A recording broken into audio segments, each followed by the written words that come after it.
Hi all, welcome to knowledge to know more YouTube channel. ఇలాంటి మరెన్నో విషయాల్ని తెలుసుకోవాలి అంటే మీరు ఈ వీడియోని స్కిప్ చేయకుండా చూడండి. ఇలాంటి విషయాలు తెలుసుకునే ముందు వీక్షకులకు ఒక మనవి. మీలో చాలామంది ఇలాంటి వీడియోస్ని జస్ట్ చూసి వెళ్ళిపోతున్నారు. ఇలాంటి ఆసక్తికర అంశాల్ని తెలుసుకోవాలి అంటే మా ఛానల్ని సబ్స్క్రైబ్ చేసుకోండి.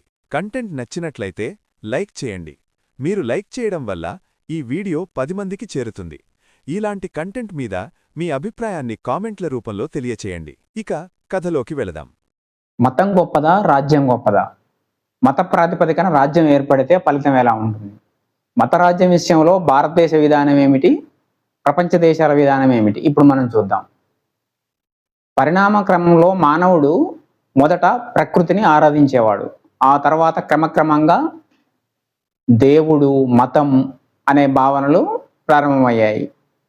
అయితే మానవుడు చిన్న చిన్న గ్రామాలుగా సెటిల్ అయిన తర్వాత పరిణామ క్రమంలో ఆ గ్రామాలు కాస్త పట్టణాల నుంచి గ్రామాలు అన్ని కొన్ని సమూహాలు కలిసి ఒక రాజ్యం ఏర్పడింది. రాజ్యాన్ని నిర్వహించడానికి రాజు అవసరమయ్యాడు. రాజ్యం అనే భావన ఏర్పడిన తర్వాత రాజుకు సలహా ఇవ్వటానికి, సంప్రదింపులు చేయడానికి ఒక మంత్రివర్గం, ఒక కార్యవర్గం ఏర్పడవలసి వచ్చింది. ఆ మంత్రివర్గంలో ముఖ్యుడు ప్రధానమంత్రి. ఆ ప్రధానమంత్రి మతము, ధర్మము తెలిసిన, విజ్ఞత కలిగిన ఒక ప్రతినిధిని ఎంపిక చేయడం జరిగింది. ఆయనే మంత్రి. రాజుకు సలహా ఇవ్వడం ఆయన పని. అయితే భారతదేశ ప్రాచీన ఇతిహాస కాలం నుంచి దేవతలకి గురువు బృహస్పతి, తర్వాత ఇక్ష్వాకు వంశానికి గురువుగా వశిష్ఠుడు ఉండేవాడు. ఈ గురువు భావన కులగురువు, ఆ కులగురువే ముఖ్యమైన సలహాదారుగా ఉండేవాడు. ఆ కులగురువు వశిష్ఠుడు ఇక్ష్వాకులకి. తర్వాత ద్వాపరయుగానికి వచ్చేసరికి ఆ భావన వ్యాసుడు నిర్వహించాడు. ఏది రాజుకు సలహా ఇవ్వడం అనేది కులగురువు స్థానాన్ని మన వ్యాసుడు నిర్వహించాడు. వ్యాసుడు, శ్రీకృష్ణుడు ద్వాపర యుగంలో ధర్మరాజుకు సలహాదారులుగా వ్యవహరించారు. ఇదన్నమాట. అంటే గురు భావన నుంచి మంత్రి, రాజు ఇలాంటివి. ఆ తర్వాత ప్రపంచంలో మతము, రాజ్యము ఎలా ఉండేదో చూద్దాం ఒకసారి.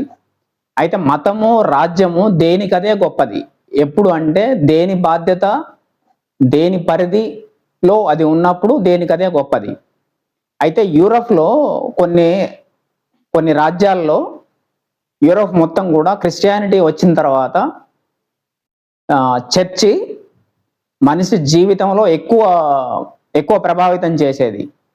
చర్చి ప్రభావం మనిషి జీవితంలో ఎక్కువ ఉండేది. శాస్త్ర సాంకేతిక రంగాల్లో కూడా దాని ప్రభావం అధికం. అప్పుడు ఏమైందంటే దాని పరిధి దాటి ప్రవర్తించడం వల్ల గొప్ప గొప్ప శాస్త్రవేత్తల్ని ప్రపంచం కోల్పోవలసి వచ్చింది. అదేనమాట. అది దేని పరిధిలో అది ఉన్నప్పుడు దేనికదే గొప్పది. ఆ తర్వాత భారతదేశ విధానంలో మతము, రాజ్యము ఎలా ఉంటుంది అనేది చూద్దాం. మనకు స్వతంత్రం వచ్చిన తర్వాత మనం లౌకికవాదం అనే విధానాన్ని అవలంబించాం.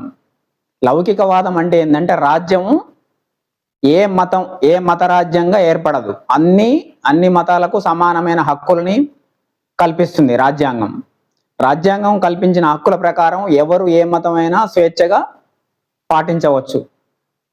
కానీ రాజ్యం ఏ మతాన్ని అధికారికంగా చేయదు, అధికారికంగా రిప్రజెంట్ చేయదు. ఇది మనది. లౌకిక విధానం అనేది మన రాజ్యాంగంలో ఉంది, కానీ మన బ్లడ్లోనే స్టార్టింగ్ నుంచి ఉంది. ఇతిహాస పురాణాల నుంచి కూడా ఉంది. జైన, బౌద్ధ మతాలు, హిందూ మతం, వైష్ణవం, శైవం ఇవన్నీ ఉన్నప్పుడు కూడా మన రాజులు చాలా చాకచక్యంగా అందరినీ కలుపుతూ వాళ్ళ సాంప్రదాయాలను అనుసరించి రాజ్యాన్ని నిర్వహించారు మన రాజులు, క్రీస్తుకు పూర్వం విషయం.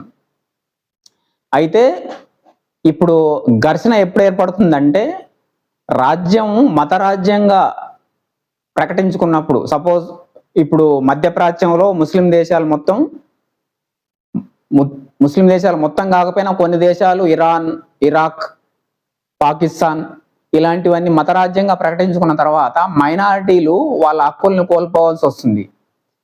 అప్పుడు ఘర్షణ అంతర్గతంగా బాహ్యంగా సున్నీ షియా వర్గాల నుంచి ఎలా అయితే ఇప్పుడు ఇరాన్ ఎదుర్కొంటుందో అలాంటి అంతర్గత బాహ్య శక్తుల నుంచి రకరకాలైన ప్రెషర్స్ దాని మీద పడుతుందన్నమాట. అప్పుడు ఘర్షణ వాతావరణం అనేది ఏర్పడుతుంది. ఇది మనం ఈ మతం విషయంలో చాలా బ్యాలెన్స్డ్గా చాలా చాకచక్యంగా వ్యవహరిస్తూ వచ్చాం భారతదేశం. ఈ కంటెంట్ మీకు నచ్చినట్టయితే లైక్ చేయండి, కామెంట్ చేయండి, మీ బంధుమిత్రులకు షేర్ చేయండి.